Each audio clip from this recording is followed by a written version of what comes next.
신명기 23장 1절 14절입니다. 거룩한 진영 동행하신 하나님입니다. 신명기 23장 14절 말씀입니다. 23장 14절 말씀 같이 읽죠. 예, 23장 14절 말씀. 예. 이는 주 내 하나님께서 너를 건지시고 내 원수들을 내 앞에서 넘겨주시려고 내 진영 한가운데서 거니시기 때문이니라. 그러므로 내 진영은 거룩할지니 그리하면 그분께서 너에게 부정한 것을 보지 아니하시고 너를 떠나지 아니하시느니라. 야, 이거 여기서 제가 요 정도에서 요 성경 글자 보는데 잘 안 보이네요. 제가 이 심각하니까 이게 돋보기가 아니라 가지고 예, 예. 오늘 거룩한 진영 동행하신 하나님입니다. 네, 자, 기도하고 시작하겠습니다. 위대하시고 거룩한 주 하나님 감사합니다. 하나님께서 내주셔서 주의 영을 충만케 하시고 또 주의 찬날 함께 모인 모든 성도들에게 복을 주셔서 말씀을 잘 듣고 잘 받게 하시길 원합니다. 전능하신 주 하나님께서 은혜를 더하여 주시옵소서. 아버지 하나님, 저희가 성경 어딜 펴든지 그 성경 속에서 우리 주 예수님을 만나길 원합니다. 그리고 아버지 하나님, 또 주의 영으로 충만하게 되길 원합니다. 주님께서 위로부터 가장 좋은 것들을 또 은혜의 선물들 저에게 풍성하게 부어주시옵소서. 그리고 함께 모인 모든 성도들이 복을 받게 해주시고 또 은혜 넘치게 하여 주십시오. 감사드립니다. 주의 성교답니다. 아멘. 예, 오늘 공부할 말씀은 거룩한 진영 동행하시는 하나님입니다. 주님은 이스라엘의 한가운데 가시는 분입니다. 그분은 성전에만 계신 분이 아닙니다. 하늘에 계시죠. 하늘에 계신 하나님인데 하늘에만 계신다. 성전에만 계신다가 아니라 예, 어디나 거하신다요. 오늘 본문 14절은 광야길을 걸어가는 이스라엘 백성들을 향해서 매우 가슴 벅차고도 두려운 선을 하십니다. 이는 주 내 하나님께서 너를 구출하시고 내 원수들을 내 앞에서 넘겨주시려고 내 진영 한가운데서 왜 거니신다는데 거니신다니까 걸으시기 때문이라. 거니신다니까 약간 느낌이 이상하죠. 네. 걸으시기 때문이라. 이스라엘이 전쟁 중에 있으면 주님은 그곳에 군인들과 함께 계십니다. 예. 왜? 주님이 전쟁의 주예요. 전쟁의 대장이라고. 그러니까 주님께서는 후방에 계신 게 아니라 그들 진영 한가운데 걸으신다. 그들 같이 행군하시고 진영을 같이 걸으신다고요. 예. 그 군대가 하나님의 군대입니다. 이스라엘 군대는 그냥 이스라엘 주의 백성 주의 군대예요. 하나님의 군대입니다. 내 진영 한가운데 걸으시기 때문이라. 이스라엘이 전쟁 중에 있으면 전쟁터로 나가면 하나님께서 군인들과 함께 계신다는 겁니다. 이스라엘 군대는 주의 군대고 그들이 주의 백성이기 때문입니다. 하나님께서 저 멀리 하늘의 왕자에만 앉아 계신 분이 아닙니다. 자기 백성을 구출하시고 원수들을 넘겨주시기 위해서 바로 지금 우리의 삶의 자리, 즉 진영 한가운데를 친히 걸어 다니시는 분입니다. 주님 언제나 우리 함께 계시는 분입니다. 주님 우리를 떠나지 않습니다. 본문이처럼 거룩하신 하나님께서 우리 가운데 가시며 동행하실 때 동행하신 하나님. 진영은 하나님이 계시니까 거룩한 진영이 되고요. 그 하나님이 계시니까 이게 주의 백성, 주의 군대가 되는 겁니다. 근데 주의 군대인데 자신이 주의 군대인 줄 몰라. 내가 크리스천인데 내가 그리스도의 좋은 군사인 줄을 몰라. 그러면 난감하겠죠. 사울이 필리스틴 블레셋 군대를 만났을 때 그 당시 군인이 아니었던 다윗만 이게 주의 군대라 그랬어요. 응? 이 필리스틴 상대로 이 주의 군대를 모독하는 놈 이렇게. 다윗은 이 군대가 주의 군대고 주의 군대라고 인식하고 주님 함께 계신다고 인식했지만 믿었지만 나머지 군인들은 뭐 골리앗 받을 때 덜덜덜 떨었더군요. 그냥. 내가 이제 인식을 어떻게 갖느냐가 굉장히 중요합니다. 상황이 어떠냐가 현실이 아니라 현실은 우리가 현실을 보되 그 가운데 계신 하나님을 봐야 돼. 하나님을. 예. 본문은 이처럼 거룩하신 하나님께서 우리 가운데 거하시며 동행하실 때 그분의 백성은 우리에게 요구되는 영적 자격과 태도는 무엇인지를 규정하고 있습니다. 그럼 우리 전쟁터에 지금 주님이 계시면 전쟁터에서 군인들이 전쟁이란 게 그냥 전쟁에서는요, 전쟁이 딱 벌어지면 인간은 더 이상 인간이 아닙니다, 사실은. 그때부터는 짐승보다도 못해요, 전쟁 때 군인은. 근데, 그럼 주님이 거하시면 그 주님이 거하시는 군대의 그 군인은 어떻게 되느냐, 이 말이에요. 그러면 그거는 이제 격이 달라야 되는 거죠, 한마디로. 격이 달라야 된다, 이거. 자, 본문을 보겠습니다. 1절. 요 1절하고, 요 부분은 저거 참 1절부터 3절. 요 부분은 상당히 논란이 많은, 설교하기 상당히 어려워하는 부분들입니다. 자, 보죠. 고환이 상한 자나 은밀한 지체가 잘린 자는 주의 회중 안으로 들어오지 못하리라. 이 구절이 현대 많은 성도들이 자주 자주 하는 질문 가운데 하나인데, 장애인 차별이 아니냐, 이거 바로 장애인 차별이 아니냐, 이게 나오는 거죠. 고환이 상한 자나 은밀한 지체가 잘린 자는 주의 회중 안으로 들어오지 못할 것이라고 하니까 이 노골적인 차별로 보일 수 있습니다. 헌물을 바칠 때도 흠이 없는 온전한 것을 바쳐야지 다리를 열거나 불구인 것이나 상한 것을 바칠 수 없는데 이는 당연한 조치입니다.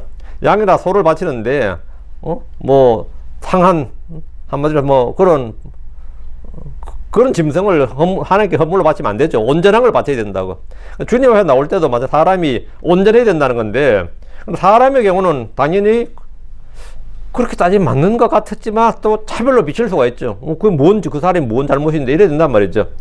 율법 아래에서는 주의 회중에 들어가기 위해서 사람의 외적인 신체 조건이나 혈통적 제한이 있습니다. 이것은 개인의 존엄이나 인권이나 가치를 부정하는 말이 아니라 주의 회중이란 공동체의 거룩함을 지키기 위한 일입니다.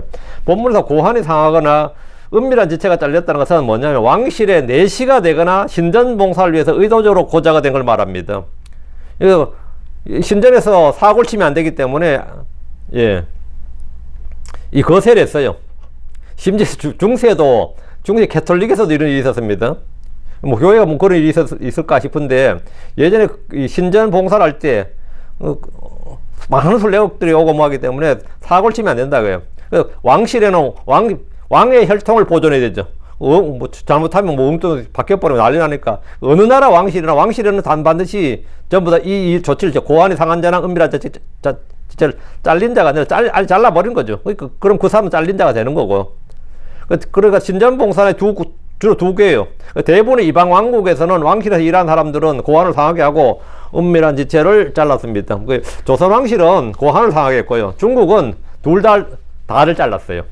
훨씬 조선은 고환만 상하게 해요. 고환만. 그게 방식이 달라요. 은밀한 지체를 잘랐다. 중국은 아예 완전히 그렇게 했고요. 이것은 왕실의 질을 보존하기 위해서 불가피한 조치 중에 하나였습니다. 그러나 이스라엘은 처음부터 왕정이 아닙니다. 이스라엘은 처음부터 출애굽 때부터 왕정이 아니, 사사시대도 왕정이 아니라고. 왕정이 아니다 이 말은 뭐냐?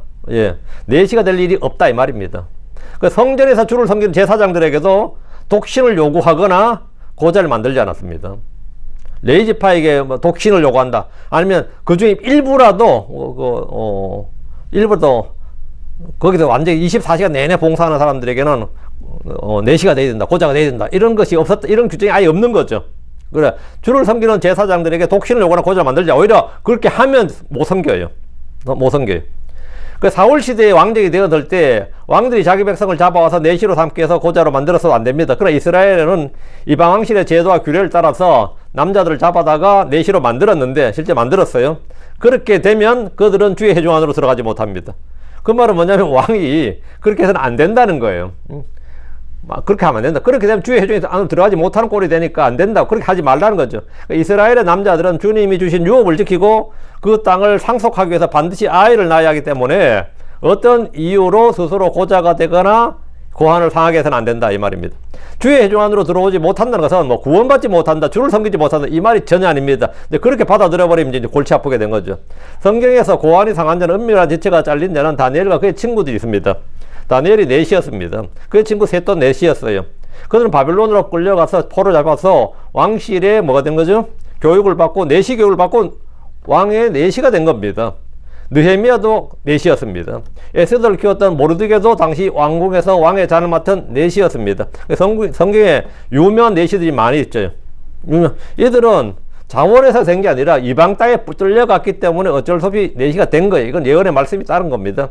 이들은 모두 탁월한 믿음의 사람들이었지만 어쩔 수 없이 은밀한 지체가 잘린 자들이 되었습니다. 주의 회중 안으로 들어오지 못하리라 이 말은 이미 말씀드린 것처럼 이들이 구원받지 못하리가 뭐 다니엘이 구원받지 못하리라 말이 안 되는 소리고, 뭐 모르드게는 예미야 같은 사람이 뭐 구원받지 못하리라 뭐 주의 백성이 안 되리라, 이건 아예 말 자체가 안 되는 거죠. 이거는 구원받지 못한다든지 주의 백성이 되지 못한다든지 뭐 이런 의미는 전혀 아닙니다. 율법이 이를 금한 것은 단순한 신체 장애가 아니라 이방 종교나 왕실 제도에서 의도적으로 행해진 거세와 연결하면서 이스라엘 안에서 그런 관행이나 제도를 용인하지 말라는 뜻입니다. 하나님께서 고자들에 대해서 은혜를 베푸신다. 이거는 이사야 56장 4절 5절 나와요. 주께서 그들에게 더 좋은 처소와 이름을 주시겠다고 약속하셨습니다. 이사야 56장 4절 5절을 보면 이는 주께 내가 지금 말씀하시니라 내 안식일들을 지키며 나를 기쁘게 하는 것들을 택하며 내 언약을 붙잡는 고자들에게 꼭 그들에게 내가 내 집에서 내 성벽 안에서 내 아들 딸들의 것보다 더 좋은 처소와 이름을 주리라 했습니다. 내가 그들에게 끊어지지 아니하는 영존하는 이름을 주리라 했습니다. 그러니까 뭐 주의 해중에 들어오지 못하라 이런 말들은 그 내시들 고자들 한마디로 공안이 상한 자들에게 주님께 더 좋은 이름 준다잖아요. 그럼 고자가 된 사람에서 주님이 차별하시는 게 아닙니다. 이스라엘의 남자들을 잡아다가 은밀한 지체를 잘라서 종으로 삼는 일을 하지 말라는 겁니다. 그런 걸 하지 말라는 경고예요. 2절 사생하는 주의 해중에 들어오지 못하리니 이 부분도 마찬가지입니다. 사생하는 주의 해중에 들어오지 못하니 심지어 그의 10대 이르기까지 주의 해중에 들어오지 못하랴. 사생아가 뭔 죄야? 홍길동이가 뭔 죄냐고. 태어나 보니까 내가 엄마가 첩이었는데 애가 뭔 죄냐 이래 나오잖아요.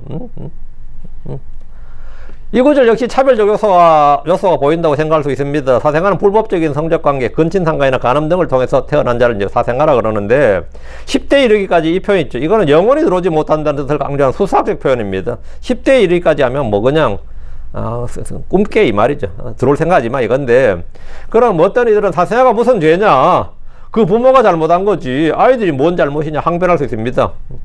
저희들이 내가 고등학교 때인가 홍길동전 언제 배웠지? 중학교 때 맨날 고등학교에서 왔는데 뭐 아버지라 부르지 못하고 하는 장면 나왔죠.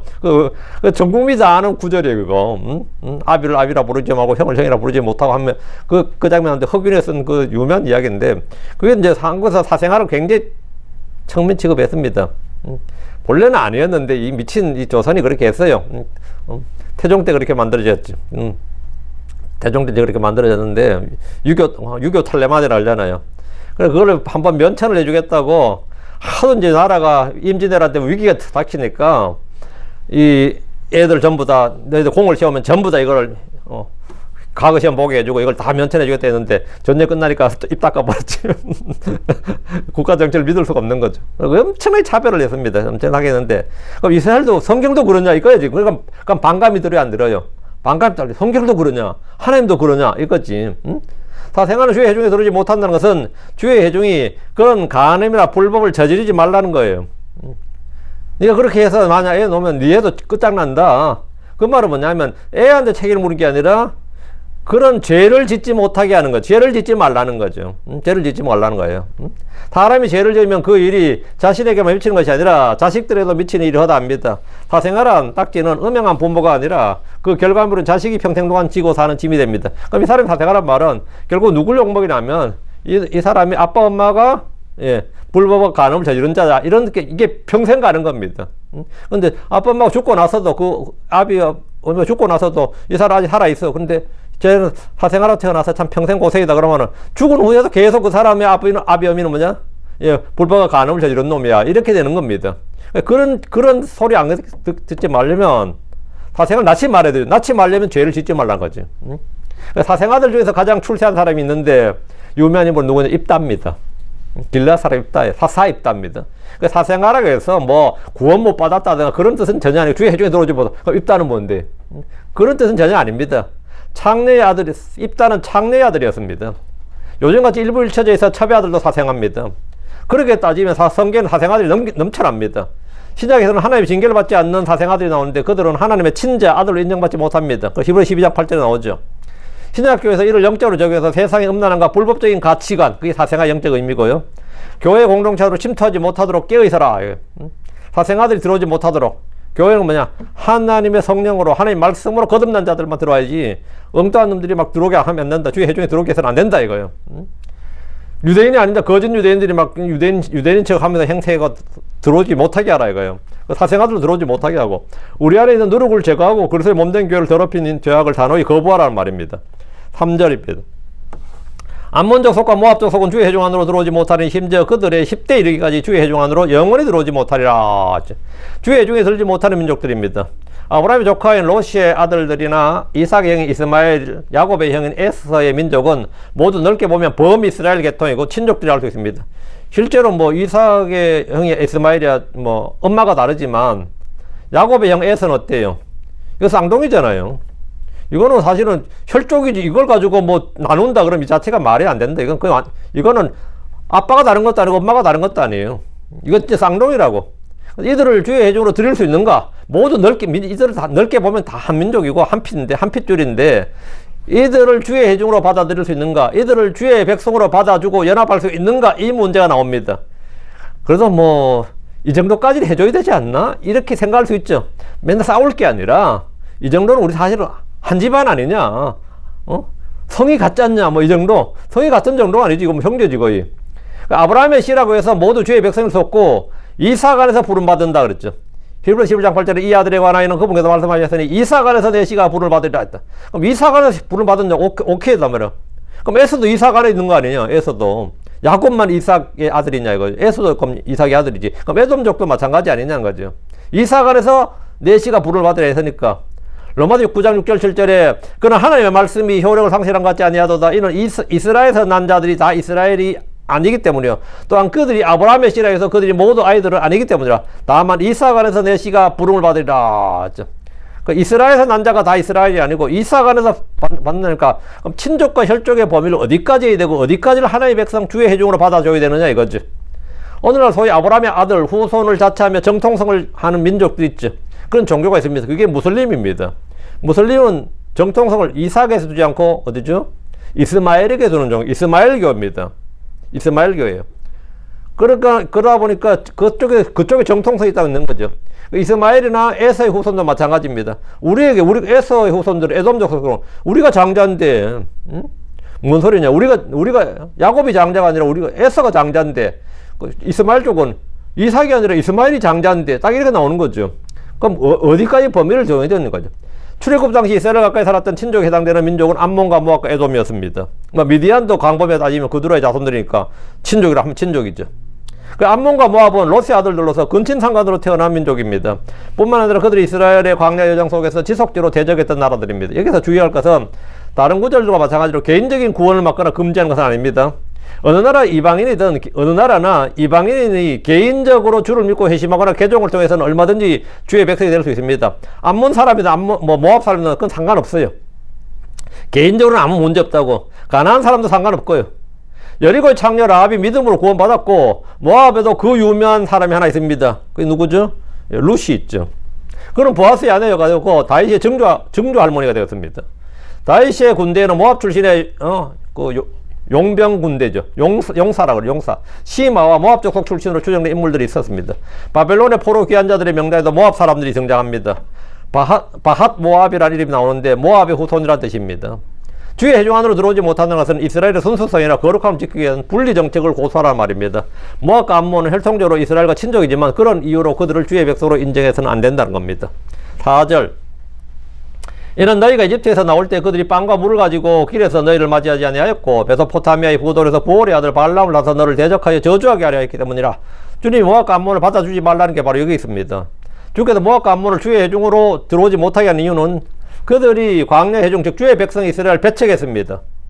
그들은 형제 국가임에도 이스라엘에게 자비를 베풀지 않았고 오히려 발람을 고용해서 영적으로 이스라엘을 파멸시키려고 했습니다. 그들은 형제 공경을 염려하고 영적인 덫을 놓았습니다. 그들은 처음부터 이스라엘을 미워했고 멸하려 했습니다. 이웃사랑 형제사랑은 그리스도의 마음입니다.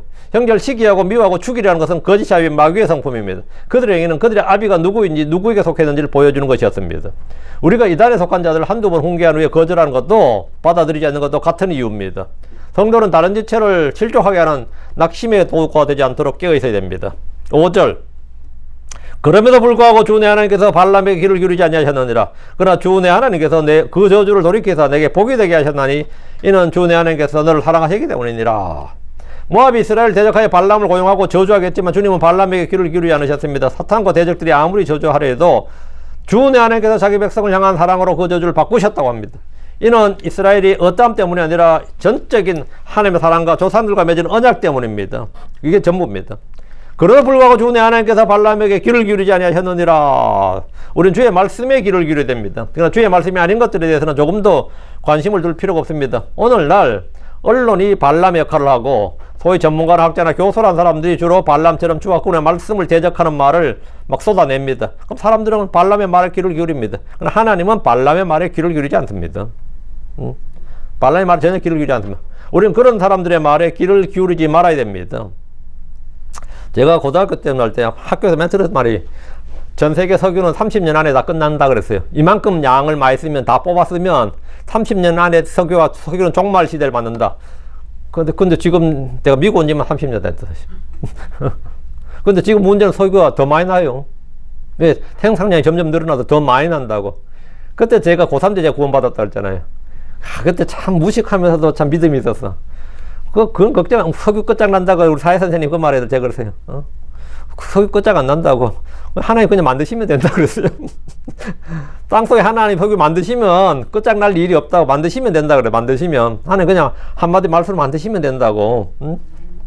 근데 그냥 모든 게 우리가 자원이 끝장난다 그러는데 자원은 끝장 안 납니다. 하나님 만드시면 됩니다. 하나님 공급자라서 그냥 만들고 아무것도 안 해요. 없는 줄 아니까 또 펑펑 쏟아나니. 근데 펑펑 쏟아나는 게 아니라 하나님 만드신 거예요. 가끔 지하수도 그러는데 지하수가 고갈됐다. 하나님 만드시면 됩니다. 그러면 다시 거기 그런 말 하죠. 아마존강 밑에는 아마존강보다 더 큰 지하수가 흐른다 그러죠. 근데 세계 곳곳에 지하수가 말랐다 물었다. 그건 죄를 지어서 그래요. 죄가 있으면 뭐가 오냐? 기근과 가뭄이 옵니다. 죄와 불법만 얘기하면 가뭄과 기근 제절로 해결돼요. 가뭄과 기근 다 해결됩니다. 요즘 무슨 그런 미신적인 말씀을 하십니까? 할지 몰라도. 하나님이 창조주예요. 하나님이 창조의 권능을 갖고 있다고. 땅을 보존하고 이걸 보존한 거 아무것도 아닙니다. 제일 황당하게 멸종동물 그런 말은 그런 거 없어요. 그건 다 헛소리예요. 지가 발견 못해서 멸종한 거 아닙니다. 하나님은 다 종을 보존하시는 분입니다. 없으면 새로 만들면 됩니다. 내가 뭘 만들 수 있는 사람이면 집에 뭐 없다 그러면 뭐죠? 둘 중에 하나죠. 사오거나 만들거나 하겠지. 사올 수 없으면 만들면 되는 거지. 만들 능력인데 왜 못해요? 하나님께서 뭐든지 만드실 수 있는 분인데. 자, 보세요. 주님께서 오늘날 사람들이 그렇게 예측을 해도 예측이 안 맞는 이유가 자연 법칙으로만 세상이 돌아가지 않기 때문입니다. 하나님이 계시기 때문에 그래. 하나님이 계시기 때문에. 자, 다시 5절. 그러나 주 내 하나님께서 그 저주를 돌이키사 내게 복이 되게 하셨나니 세상이 우리를 저주하고 무너뜨리려 할지라도 주 내 하나님께서 주 하나님께서 우리를 사랑하심으로 그 저주를 돌이켜 복이 되게 하셨습니다. 대적들의 위협 속에서도 두려워하지 말고 우리를 사랑하시는 하나님과 그의 말씀을 신뢰해야 됩니다. 하나님은 현실의 모든 사건과 상황을 바꾸실 수 있습니다. 주께서는 어려운 일도 없고 불가능한 일이 없습니다. 주께서 힘든 일도 없습니다. 이집트의 파라오는 이스라엘을 멸하려 했지만 도리어 그들이 홍해 바다에 빠져 죽었습니다. 모압은 그들을 저주하고 멸하려 했지만 하나님은 저주하라고 부른 발람에 입에서 복이 쏟아지도록 하셨습니다. 헤스본 왕 시온은 이스라엘 멸하려 했지만 그가 도리어 죽었습니다. 바산 왕옥은 이스라엘 멸하려 했지만 에드의 전투에다 패하고 멸망했습니다. 하나님 원수들의 저주를 복이 되게 하셨습니다.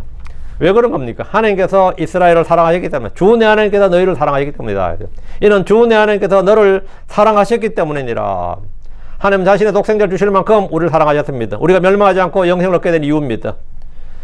요한일서 4장 10절에 여기에 사랑이 있으니 우리가 하늘을 사랑한 것이 아니라 도리어 그분께서 우리를 사랑하셨고 그분의 아들을 보내사 우리의 죄들로 인해 화해함으로 삼으셨느니라. 됩니다. 하나님 나를 사랑하사 나를 위해 자신을 주셨습니다. 주는 우리가 죄인이 될 때 우리를 위해 죽으심으로써 우리를 향한 자신의 사랑을 확증하셨습니다. 성경에서 하나님의 어떤 행위를 이해하는 열쇠가 뭐냐요? 이는 주 내 하나님께서 너를 사랑하시기 때문이라. 그 사람이 한테 왜 그렇게 하냐면 이유가 없어요. 하나는 불쌍히 여겨서 하나 사랑했어요. 그 사람한테 뭘 그렇게 무슨 이득이 있다, 뭐 때문에 그렇게 하냐? 사랑했습니다. 불쌍해서 그러지. 별 이유가 있나? 불쌍하니까 그렇지.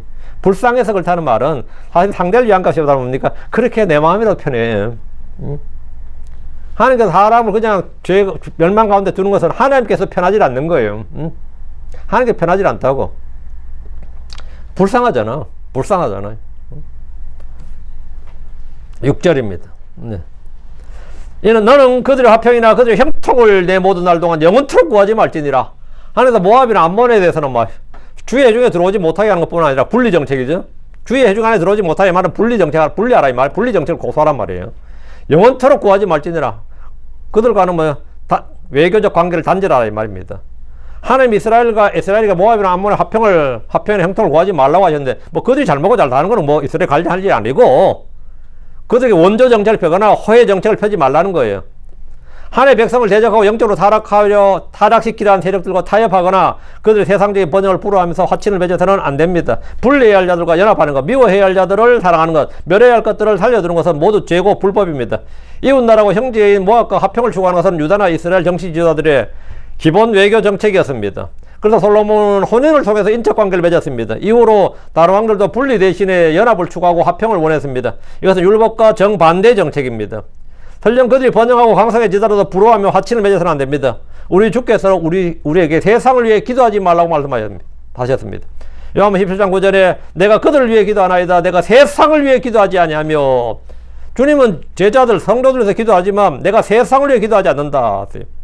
우리는 세상을 위해서 당연히 기도하지 않고 세상을 사랑하지 않습니다. 세상에 있는 걸 사랑하지 않고 우리는 세상과 세상에 속한 정욕들을 거부하고 십자가에 못 박아야 됩니다. 교회는 세상의 발전이나 형통이나 화평을 구걸하지 않습니다.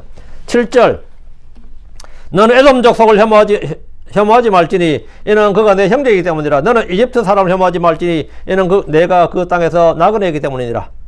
에돔 역시 출애굽의 과정에서 이스라엘의 통과를 허용하지 않고 군대를 끌고 와서 막았습니다. 그들 역시 이스라엘은 굉장히 적대적이었습니다. 그러나 주님은 너는 에돔 족속을 혐오하지 말라 하셨습니다. 에돔은 야곱의 형 에서의 후손으로 비록 갈등이 있었을지라도 혐오의 대상으로 삼지 말라고 했는데 야곱은 에서의 장자권을 속에서 빼앗았습니다. 그 말은 뭐냐면 원천적으로 약간의 뭐겠죠? 빚이 있다 이 말입니다. 물론 뭐 에서가 미친 짓을 했지만 야곱이 잘한 건 아니죠. 야곱이 잘한 건 아니에요. 하여튼 형 배고프다는 걸 딱 알고 그냥 그때 한마디 할 때 그냥 렌틸 콩죽 하나 주고 그냥 뺏어버린 거죠. 뺏었는데 뭐 그것까지 이해가 되는데 에서가 판 것이긴 하지만 그는 아버지 이삭의 복을 구할 때도 사기를 쳤습니다. 들에 가서 사냥해 보라 했더니 집에 있는 거 잡아가지고는 고기 해가지고 그냥 갖다 바치고는 해버린 거죠. 아버지 사기친 것도 그건 뭐 100% 팩트입니다. 야곱은 에돔을 유할 처지가 아니었습니다. 할 말이 별로 없는 거지. 이는 그가 내 형제이기 때문이라. 이건 진짜 롯의 자손과들과는 또 거리가 완전히 다르죠. 이건 이제 한 다리 건너서고, 에서는 진짜 쌍둥이 형제고, 에돔은 이스라엘에게 혈통적으로 가장 가까운 형제입니다. 에돔을 유하지 말라는 것은 충분히 이해가 됩니다. 넌 이집트 사람 혐오하지 말지니 이건 뭐예요? 이집트 사람은 왜요? 이집트는 에돔과 달리 오랫동안 이스라엘을 압제하고 학대했던 민족입니다. 지금 이 중동의 여러 나라, 무슬림 국가들 중에서 제일 황당해하는 나라가요, 이란은 본래 이슬람이 될 수 있는 나라가 아니에요. 그리고 이집트가 그렇습니다. 이슬람의 모토가 뭐죠? 무슬림이. 우리는 이스마엘의 후손이다거든요. 이집트는 이스마엘보다 훨씬 위에요. 이집트는 이스마엘이 태어나기도 전부터 있었던 나라예요. 이란 마찬가지죠. 그들이 어떻게 이스마엘의 후손일 수가 있냐고, 이집트가. 이집트는 이스마엘과 1도 관계없는 나라예요. 우리가 무슨 이스마엘과 무슨 관계가 있어. 응? 이스마엘은 그 당시에 있지도 않았는, 이집트 그 당시 최강대국이었고, 이쪽 아브라함도요, 이집트 와가지고 구걸했던 판국에 무슨 놈의 이집트가 이스마엘의 후손의 종교를 갖냐고. 이란도 페르시아도 마찬가지죠. 이란이 뭘 하고 무슬림이 돼요. 자기들의 종교나 역사나 저도 훨씬 더 오래됐는데, 말도 안 되는데, 지금 무슬림 되고 나니 보니까 진짜 황당한 나라지. 그 나라들은 이 해석이 안 되는 나라들입니다. 역사와 자기들과. 말 자체가 안 된다고. 그 마치 중국 사람한테 우린 당군의 자손이에요 하면은 중국 애들이 미쳤나 그러지. 어?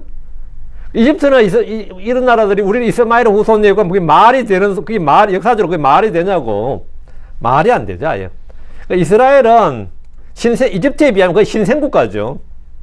이집트에서 태어난 국가라고요. 넌 이집트 사람들을 혐오하지 말자. 이집트는 에돔과 달리 오랫동안 이스라엘을 압제하고 학대했던 민족인데 왜 그러냐? 우리의 원수, 철천지 원수, 이게 아니다 이 말이죠. 주님 그것을 혐오하지 말라고 하셨어요. 이집트는 이스라엘 압제에서나 흉년의 시기에 그들이 갈 땅을 제공했고 했던 나그네 시절의 보호국이었습니다. 이집트 입장에서는 이스라엘 너희는 우리 아니었으면 아예 존재할 수가 없는 나라고, 우리가 너희 먹여 살렸다고 하면 그 팩트예요. 역사적 사실이라고. 이집트가 이스라엘 억압을 한 것은 잠시였고, 그거는 요셉을 알지 못하는 다른 왕이 왔을 때, 아시리아 사람이 왔을 때 압제를 했고, 그들을 보호하고 먹여줬고 민족을 만들어줬던 나라예요. 이집트는 대기근 시절에 이스라엘을 받아줬고 그들에게 땅과 양식을 제공해줬습니다. 이스라엘은 자원에서 이집트로 내려갔습니다. 이집트가 포로 잡아온 거 아니에요. 야곱과 야곱의 아들들은 요셉이 거기 총리 됐다는 말 듣고 양식이 있다는 말 듣고 그 자원에서 이민을 간 거지. 이민을 간 거라고요.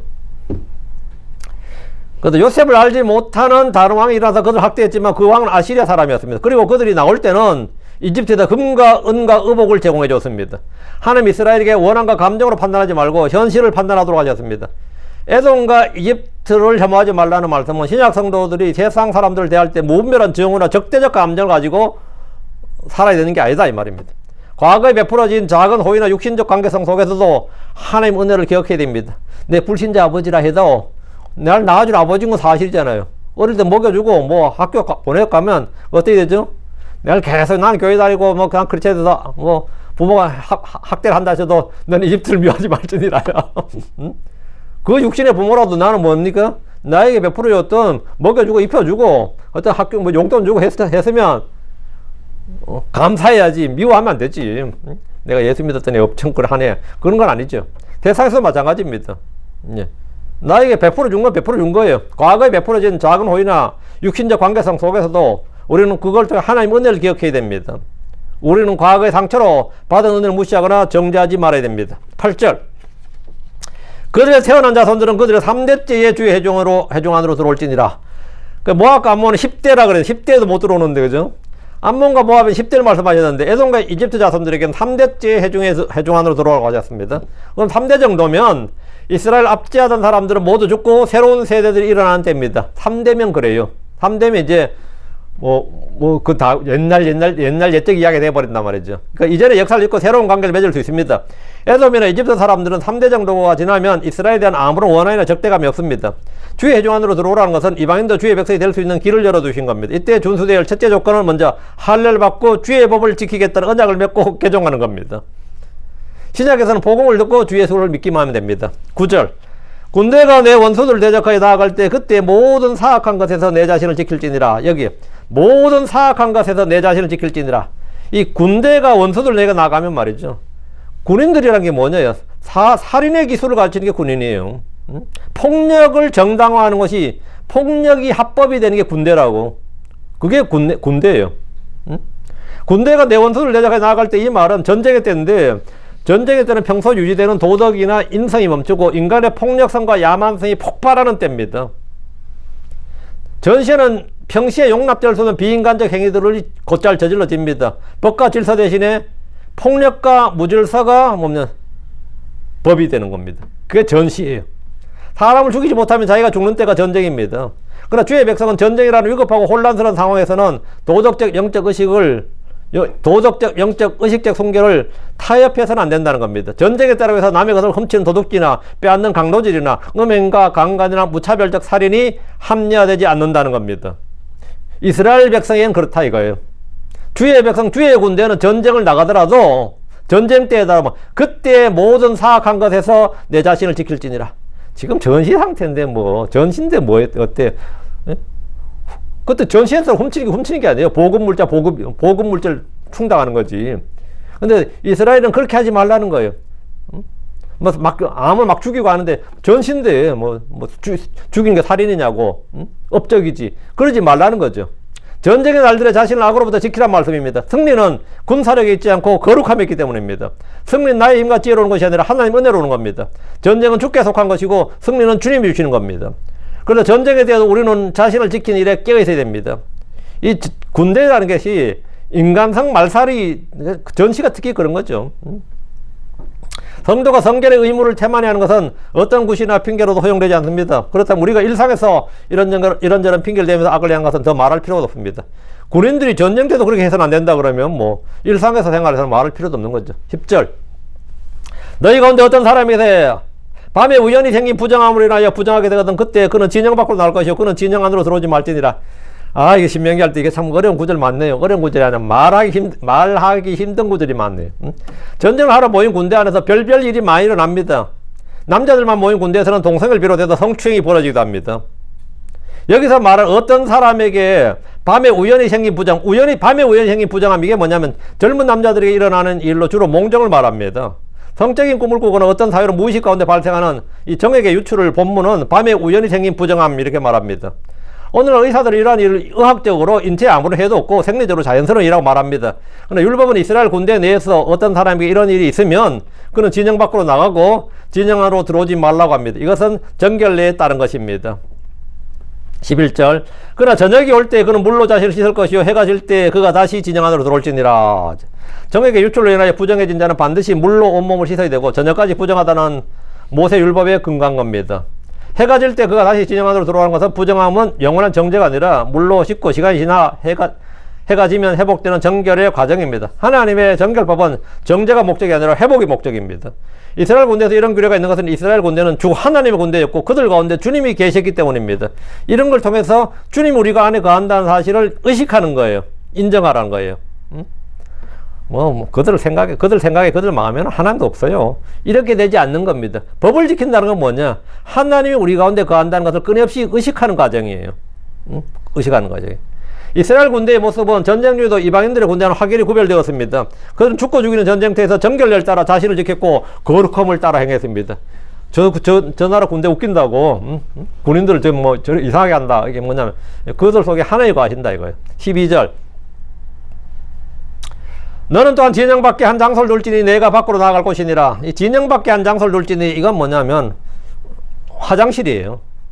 진영 밖에 한 장소를 두란 것은 배설물을 처리할 공중 화장실 같은 장소를 진영 구역 밖에 따로 지정하라는 위생적이고도 의식적인 명령입니다. 군대는 어느 집단보다 위생이 가장 중요합니다. 이 군대 지휘관들이 가장 무서워하는 게요. 총기 사고 나면 난리 나는 거지. 근데 총기 사고보다 더 무서운 건 뭐냐? 식중독이에요. 그것도 더 황당한 건 자주 검사하는 것 중에 하나가 뭐냐면 오미라든가 피부병 같은 거예요. 전염병입니다. 그래서 토대내에 옴 하나 걸리면 온 중대가 다 대청소해야 되고 옴 걸린 사람은 바로 병원으로 버려서 바로 휴가 보내버려요. 응? 이거는 뭐냐면 가장 무서운 게 전염병이지. 이번에 한국 축구가 누가 한데 영국 해설가 한국 이상하다. 쟤들 어제 식중독 걸렸나 그랬다잖아요. 하도 달리기를 못해가지고 식중독 걸렸나 그랬다잖아. 식중독 걸렸나? 응? 왜 선수들이 왜 저러냐? 뛰지를 못하는데 식사 잘못했나? 군대가 식중독 걸려버리면 전투 능력 상실이죠. 그래서 가장 신경 쓰는 게 뭐냐? 위생이에요. 위생이 가장 중요하다. 자칫 전염병이라도 도는 순간에 군인들은 싸우지도 못하고 전투력이 소멸됩니다. 군대에서 가장 신경 쓰는 부분이 이거예요. 그리고 전염성이 있는 각종 질병입니다. 화장실 문제를 따로 구별해 두지 않으면 군인들이 쉽게 오염될 수가 있습니다. 이스라엘 군대는 거룩하신 주께서 함께 하신 곳이므로 항상 깨끗함을 유지해야 됩니다. 화장실 문제가 여기 온물이죠. 온물이 제대로 해결되지 않으면 바로 전염병입니다. 실제로 많은 군대가 이 전염병 문제로 그런 전투력 상실한 게 많습니다. 그래서 이스라엘 군대는 생리적 문제를 진영 밖에서 해결해야 되고 위생 문제 가장 1차적으로 했어요. 실제로. 이 위생 문제는 이스라엘을 여러 번 구원했습니다. 역사적으로도. 이제 중세에 흑사병이 돌 때도 이스라엘 사람은 흑사병이 안 돌아가지고 이스라엘 사람들 죽이고 그랬는데 이스라엘 사람은 레이기에 따라 모든 음식을 구별해놔다가 그렇게 손과 그릇을 철저히 씻었어요. 그래서 그 흑사병이 안 걸린 겁니다. 그 이스라엘 사람들은 그렇게 여러 나라 떠돌아다니면서 그 나라 풍토병이나 그 나라 풍토병, 특히 풍토병이죠. 그런데 안 걸리고 이 민족 유대했던 것은 레이기의 위생규례 때문이었어요. 특히 먹는 거, 그리고 씻는 거, 여기에 철저했기 때문에 그들이 살아남았는 거예요. 근데 군대에서도 마찬가지로 항상 깨끗함을 유지하라는 거죠. 그리고 남자들 그 생리적 문제는 반드시 진영 밖에서 해결하라. 그리고는 반드시 땅에 묻어버리라는 겁니다. 13절 나와요. 그리고 너는 내 병기 위에 삽을 둘지니 내 밖에서 몸을 편히하고자, 내가 밖에서 몸을 편히하고자 할 때 이게 뭐냐면 소변이나 대변을 볼 때 이 말이에요. 몸을 배설에 저거죠. 몸을 편히하고자 할 때 그것으로 팔 것이요. 삽으로 팔라고요. 몸을 돌이켜 내게서 나온 것을 덮을지니라. 그래서 이게 파리가 끓거나 이렇게 하지 못하도록. 위생 문제가 굉장히 철저한 거죠. 몸을 편히하고자 할 때 이 표현은 이제 용변을 본다는 뜻입니다. 그리고 너는 내 병기에 삽을 둘지니 이랬는데 창과 칼만 있는 게 아니라 뭐야? 삽을 두라고. 이 말은 자기 배설물을 해결하라 이거예요. 깨끗하게. 대변을 보러 나갈 때 무기에도 삽을 가지고 가야 된다는 겁니다. 대변을 본 후에는 그것을 땅에 묻어버리도록 함으로써 파리가 들끓지 못하게 했고 다른 어떤 짐승들, 병충해 이런 것들 다 원천적으로 막아버린 거죠. 내가 밖에서 몸을 편히하고자 할 때 이 말은 대소변을 볼 때를 말하는데 용변을 본 후에는 땅을 파서 몸에서 나온 것을 덮으라고 하셨는데 이는 부정한 배설물로 인해 더럽혀지지 말고 질병에 걸리지 않도록 하게 한 겁니다. 배설물 덮지 않고 두면 다른 사람이 그것을 밟을 수도 있고 신발이나 옷을 더럽힐 수도 있고 그 진영을 또 같이 막사 안에 들어오면 문제 터지죠 당연히. 우리가 한 일로 자신뿐만 아니라 다른 사람을 더럽히지 않도록 해야 됩니다. 14절 이는 주 내 하나님께서 너를 구출하시고 내 원수들을 내 앞에서 넘겨주시려고 내 진영 한가운데서 걸으시기 때문이라. 그러므로 내 진영은 거룩해야 할지니라. 그러므로 내 진영은 거룩해야 할지니라. 이는 그분께서 내 안에서 어떤 부정한 것도 보지 아니하고 내게서 돌아서지 아니하시게 하렵니다. 돌아선다는 건 뭐죠? 하나님께서 거기 이 자식들하고 같이 못하겠네. 더러워서 못하겠네. 이러면 어떻게 돼요? 안 된다는 거죠. 그러니까 진영을 거룩하게 알아요. 그러니까 하나님께서 이스라엘 군대에 다양한 명령을 주시고 규례를 정하신 본질적 이유가 이겁니다. 이는 주 내 하나님께서 너를 구출하시고 내 원수들 내 앞에다 넘겨주시고 내 진영 한가운데서 걸으시기 때문이라. 이걸 늘 기억하고 행하라는 거예요. 그래서 주님이 우리 가운데 거하시기 때문에 우리가 주의 군대고 주의 백성 주의 군대이기 때문에 함부로 약탈, 방화, 살인, 강간 이런 걸 전쟁 유도해서는 안 된다고요. 응? 왜요? 우린 내 신분이 뭐라고? 난 그냥 군인이 아니라고. 하나님의 군대, 하나님의 그리스도의 좋은 군사다 이 말입니다. 그래서 우리는 전쟁 중에서라도 법을 지켜야 되는 겁니다. 전쟁 중에서라도. 원수를 죽이는 거야, 죽이는 거지만 그 외에 자신을 사악한 것으로 지키라 이거예요. 그런 욕심으로도 지키고. 그 이스라엘 군대는 그들 가운데 주 하나님이 그들 가운데 걸으시고 계심을 알아야 됩니다. 하나님이 보이지 않는다고 해서 그들 가운데 계시지 않는 게 아닙니다. 이스라엘 대적과 싸울 때마다 하나님께서 항상 함께 계셔서 친히 대적을 치고 구원해 주시라는 언약이 있습니다. 신명기 20장 1절에서 4절에 보면 내가 내 원수들 치러 전쟁에 나가서 말들과 병거들과 너보다 많은 백성을 볼 때에 너는 그들을 두려워하지 말지니라. 그럼 많은 백성을 보는 건 뭐죠? 현실이죠. 현실이 군대가 나보다 엄청 많아. 그럴 때 아니야, 저들이 많은 거 아니야. 이거는 자기를 속이는 거고 자기 체면인 거고요. 가끔가다 이 하나의 말씀하고 자기를 부인하라 그러면 하나의 말씀을 봐야지. 왜 자꾸 그 사건이나 현상을 보냐, 자꾸 이거 환경을 보냐 그러면 환경을 우리가 몽환적으로 환상적으로 아니면 이게 자기 체면을 걸라는 게 아니고 하나님의 말씀을 의지해서 보는 게 뭐냐면 자기 부인이에요. 하나님의 말씀을 의지하지 않고 보는 건 뭐냐, 그건 망상이고, 하나님의 말씀을 의지해서 저들이 우리보다 많은데 그리고 이 전쟁이 어려운데 말이에요. 하나님이 우리 가운데 계시다. 그럼 우리가 이길 수 있다. 이렇게 보는 거죠. 너보다 많은 백성을 볼 때 너는 그들을 두려워하지 말지니라. 이는 너를 이집트에서 내려 올라오신 주 내 하나님께서 너와 함께 계시기 때문이니라. 이유는 딱 이거예요. 주 내 하나님께서 너와 함께 계시기 때문이다. 이는 주 너희 하나님께서 너희 함께 가시며 너희 원수들을 대적하여 너희를 위해 싸우시고 너희를 구원하시기 때문이라. 전쟁 때 주님 뭐라고? 너희 함께 가시고 너희 원수들을 대적하여 너희를 싸우시고 너희를 구원하신다고.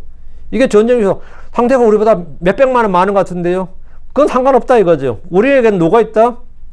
주님이 계시다. 우리를 위해 싸우신 주님이 계시다고. 너희를 위해 싸우시고 너희를 구원하시기 때문이라. 주님은 그들이 전쟁하러 갈 때 전투 현장에서 그들과 함께 계십니다. 그러므로 내 진영은 거룩해야 할지니라. 그래서 이 군대의 진영이 거룩해야 된다고요. 주께서 내가 거룩하니 너도 거룩하라는 말씀처럼 이스라엘 진영은 거룩해야 됩니다. 이스라엘은 적들의 동태보다 먼저 자신들의 상태를 살펴야 됩니다. 적들의 동태보다 자기들의 상태를 더 살펴야 된다고. 성경은 이스라엘이 전쟁하기 앞서 먼저 싸워야 할 대상이 뭐고 해야 될 일이 뭔지를 알려줍니다. 이스라엘은 눈앞에 보이는 적군과 싸우기 앞서서 먼저 그들 자신의 부정과 죄와 불법과 싸워야 됩니다. 자신들과 먼저 싸워야 돼요.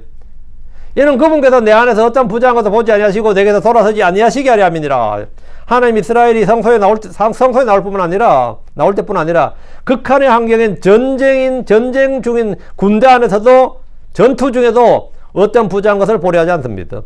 그들이 부정한 가운데 있으면 주님 그들에서 돌아서 버립니다. 주의 백성은 늘 마음의 깨끗함과 거룩함을 추구해야 됩니다. 이게 오늘 신명기 4장의 본문이에요. 예. 그래서 합시다. 위대하시고 거룩한 주 하나님 아버지 감사합니다. 함께 모인 모든 성도들이 하나님의 말씀을 들었습니다. 주님께서 율법으로 참 세세한 내용까지 규정해 주셨는데 가장 중요한 것은 주님이 저희 함께 계시다는 겁니다. 그것은 아마 성소에 계실 때나 아버지는 저희 일상생활에서뿐 아니라 전쟁 중에서도 아마 주님께서 저희 함께 계시고 저희를 위해 싸우시고 저희를 구출하시는 분임을 분명히 말씀하시고 그런 극한의 환경에서도 저희가 저희 자신을 사악한 것으로 지키고 마음의 주의 법을 간직한 채 주의 법을 지켜야 한다는 겁니다. 저희가 이 말씀을 붙들고 언제나 주의 명령들을 지키는 성도 올려드려 주시고 주의 말씀을 마음에 깊이 간직하고 그 말씀대로 살 수 있도록 은혜 베풀어 주시옵소서. 주의 은혜가 저희 속에 충만하게 하셔서 어떤 가운데서 저희가 환경을 핑계 삼지 아니하고 사람들을 이유로 되지 않고 내 사정을 또 아버지 변명으로 삼지 않고 오직 주의 거룩한 말씀들을 순전한 마음으로 지킬 수 있도록 해주시기를 원합니다. 사랑 아버지 하나님께서 은혜와 복을 넘치게 부어주시고 또 저희 마음을 지켜주시고 생각을 새롭게 해주십시오. 마음을 새롭게 해주시고 또 은혜가 넘치고 또 주님께서 주의 평강으로 저희 마음과 생각을 또 지켜주시길 간구합니다. 이 땅에서 저희가 살아가는 모든 날들 동안 참 육신에 휩쓸리기가 쉽고 세상 조류에 휩쓸리기도 쉽고 여러 가지 일들에 유혹을 받기도 쉽습니다. 그러나 저희는 언제나 주의 말씀만을 기억하고 그 말씀만을 쫓아서 살 수 있도록 은혜를 베푸시길 간구드립니다. 성경대로 믿는 성경신자들이라고 말하는 저희들이 하나님의 말씀을 제쳐두고 아버지 사람들의 지혜나 생각들 또 자기 생각이나 꾀를 따라 살지 않기를 원합니다. 육신의 정욕을 따라 살지 않도록 하시고 오직 주님께서 저희를 진리 한가운데로 인도해 주셔서 그 진리의 말씀에 따라 걷는 성도들 또 저희 안에 계신 주님을 의식할 수 있는 그리고 그걸 인식할 수 있는 성도 되도록 해 주십시오. 감사드립니다. 주의 성기도합니다. 아멘. 아멘.